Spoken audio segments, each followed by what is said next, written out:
Sugar patients chapati రోటీ కాకుండా సంతృప్తిగా rice కూడా తినవచ్చు. Doctor rice, sugar free rice, doctor rice, diabetic rice, sugar పెన్సని బియ్యం, డాక్టర్ రైస్.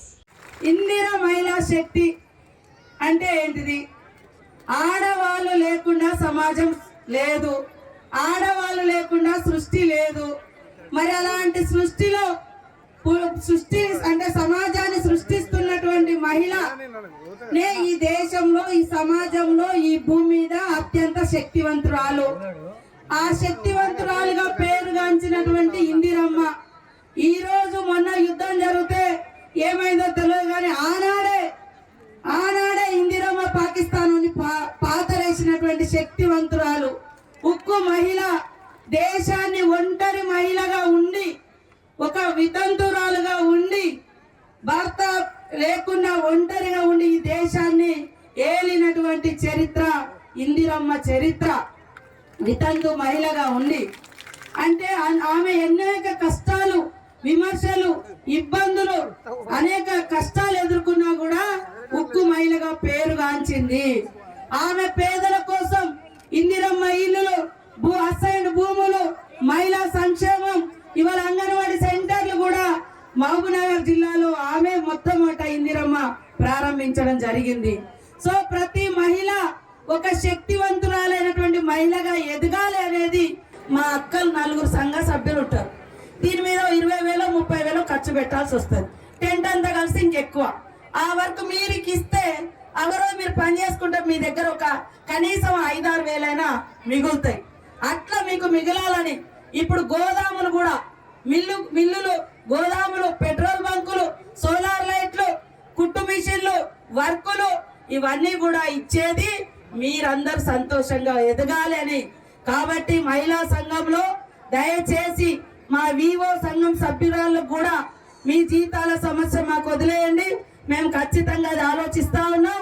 మన మహిళల్ని కోటీశ్వరులను చేసే పనిలో వివోలందరూ కూడా యాక్టివ్గా పనిచేయాలి. 1 కోటి మంది మహిళల్ని కోటీశ్వరులను చేయాలనేదే మనందరి లక్ష్యం. 1 కోటి మంది మహిళల్ని మనం చేయాలి.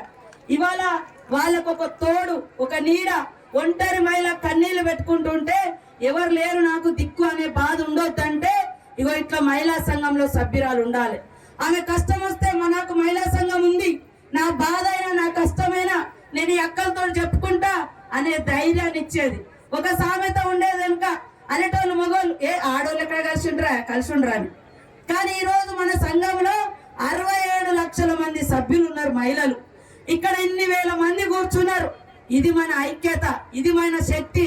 సత్యన చెప్పిండు, రాబోయే కాలంలో ఇక్కడ కూర్చున్నోళ్ళే మీరే సర్పంచ్లు, వార్డు మెంబర్లు, ఎంపీటీసీలు, జెడ్పీటీసీలు అవుతారు. అవసరమైతే మహిళలకు 33% రిజర్వేషన్ వస్తే ఇక్కడ కూడా మహిళ కూడా రిజర్వేషన్లు ఉంటాయి. కాబట్టి మీరందరూ దయచేసి కష్టపడండి, మీ ఆలోచనలు మాకు పంపియండి. ఇగో ఈ రకంగా చేస్తే మాకు ఈ బిజినెస్ చేసుకోవచ్చు, ఈ రోడ్డు మీద మేము ఈ షాప్ పెడితే మాకు లాభం వస్తుంది, ఈ ఐటమ్ అమ్ముకుంటాం, మాకు రోజు 1000-2000 వస్తాయంటే అదే షాపును మనం ఎంకరేజ్ చేస్తాం. అందుకే మా అక్కలందరికీ మీకు కొద్దిగా లేట్ అయింది, ఇబ్బంది అయినా కూడా ఇంత పెద్ద ఎత్తున తరలి వచ్చిండ్రు.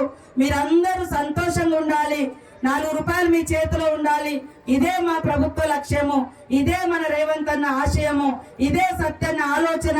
కాబట్టి మీరందరూ కూడా ఎంత సంతోషంగా ఇక్కడ మీటింగ్ వచ్చిర్రో అంతే సంతోషంగా జాగ్రత్తగా ఇళ్ళకి వెళ్ళి. తెలుగులో ఫాస్టెస్ట్ న్యూస్ ఇప్పుడు కొత్త అవతారంలో 5 సెకండ్లోనే పూర్తి వార్తా సమాచారం మీ చేతిలో. సోషల్ మీడియా ట్రెండ్స్ మీ కళ్ళ ముందుకే live TV and voice search options తో ఇప్పుడే డౌన్లోడ్ చేయండి. యాప్ లింక్ డిస్క్రిప్షన్ లో ఉంది.